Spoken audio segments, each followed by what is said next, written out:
গাজাকে যখন বর্বর ইসরায়েল লাগাতার বিমান থেকে বোমা বর্ষণের মাধ্যমে মাটির সঙ্গে মিশিয়ে দিচ্ছে, তখন সৌদিরা মেতেছে রঙ্গ তামাশায়।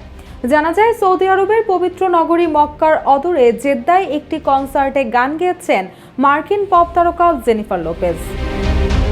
জেনিফার লোপেজের কনসার্টের পর সামাজিক যোগাযোগ মাধ্যমে শুরু হয় ব্যাপক সমালোচনা। মক্কার এত কাছে মার্কিন গায়িকার কনসার্টকে অনেকেই লজ্জাজনক এবং সরাসরি ইসলামকে অপমান হিসেবে অভিহিত করেছেন।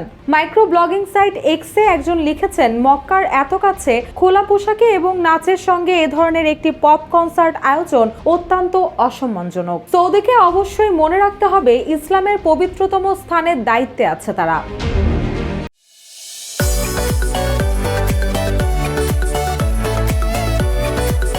জানা গেছে, গত সপ্তাহে জেদ্দায় সৌদি আরবিয়ান গ্র্যান্ড প্রিক্স প্রতিযোগিতা উপলক্ষে এই অনুষ্ঠানের আয়োজন করা হয়। 21 এপ্রিল এক প্রতিবেদনে এই তথ্য জানায় মধ্যপ্রাচ্য ভিত্তিক সংবাদ মাধ্যম দ্য নিউ আরব।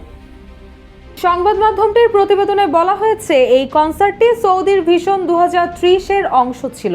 সৌদি তাদের বিনোদন ও সাংস্কৃতিক ক্ষেত্রে বৈচিত্র্য আনতে কাজ করছে, ফলে বিভিন্ন সময় বাইরে থেকে শিল্পীরা এসে সৌদিতে বিভিন্ন অনুষ্ঠানে যোগ দিতে আসছেন।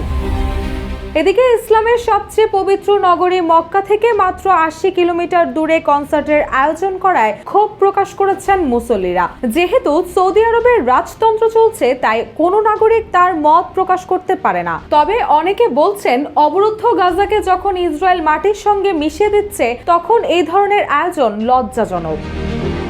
এর আগে গত বছরের ডিসেম্বরে এলিস সাব ফ্যাশন শোর অংশ হিসেবে রিয়াদে গান পরিবেশন করেছিলেন জেনিফার লোপেজ। ওই সময়ও এ নিয়ে ব্যাপক সমালোচনা হয়েছিল, কিন্তু সৌদি সরকার প্রিন্স সালমানের ভিশন 30-কে কার্যকর করতে এসব কিছুর সাফাই গাইছে। শুধু তাই নয়, বিদেশিদের দিয়ে কনসার্টের পাশাপাশি চলচ্চিত্র উৎসব এবং বিভিন্ন খেলার ইভেন্টও আয়োজন করছে সৌদি। রুশা সু, জয় জয় দিন।